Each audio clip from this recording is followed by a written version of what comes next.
Okay, we're going to do a video on how to install a vertical cell shade. When you open your box, you'll find the head rail typically in one box and the fabric in another, along with a couple hardware boxes. Once you get everything open, bring it up to the window and we'll get ready to install. Okay, first step is to mount your brackets. You want to add a 1/2 inch to 3/4 over the height that you ordered. This shade was ordered at 82.5, so we're going to put a mark on our wall on the center bracket at 83.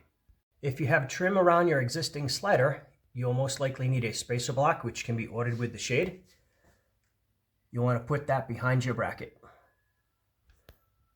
You want to mount the top of the bracket at the height that you marked on the wall. So in this case, the top of our bracket will go at 83 inches. Once you finish mounting the first bracket, use a level to mount the remaining brackets to assure they're all at the same height and level. Once you have your brackets all mounted level and evenly spaced, we'll move on to assembling the shade. First step is to assemble the sliding rail to the shade.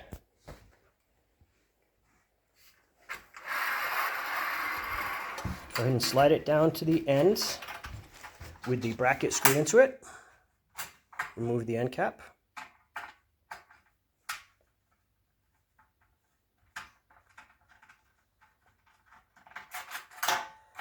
Remove the bracket and slide it out.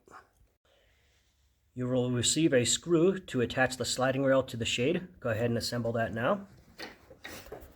On the back of the shade there will be a metal bracket. The screw slips through it.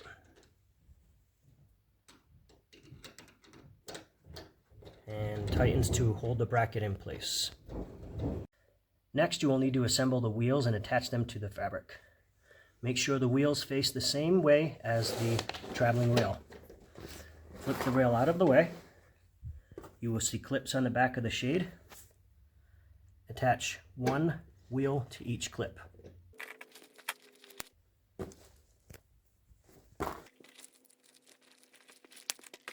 Next, you want to snap your head rail into place. Line the head rail up with the brackets. Insert the front clip of the bracket into the head rail. Rotate backwards to snap into place. The next step is to slide the shade into the head rail. The sliding metal bracket will go on the back slot. The plastic wheels holding the fabric will go on the front slot.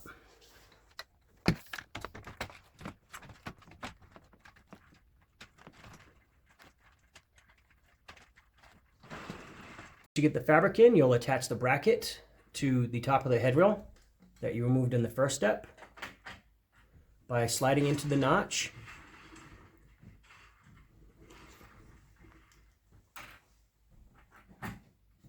And then replacing the screw that you removed previously. Slide the stationary rail into the tab on the bracket. Slide the cover back in place.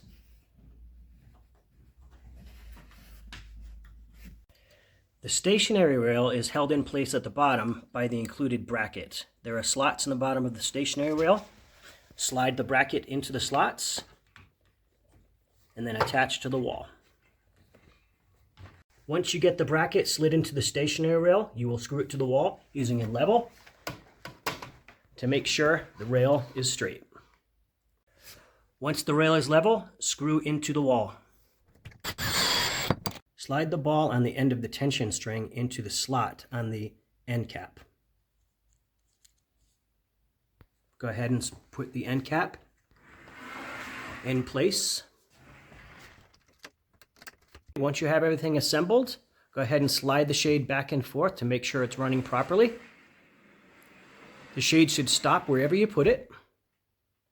If it springs back, you'll need to add more tension to the string by removing it and tying a new knot at the end to adjust for a little more tension. This shade doesn't need any adjustment, and they typically won't. And that's all there is to mounting a vertical cell shade.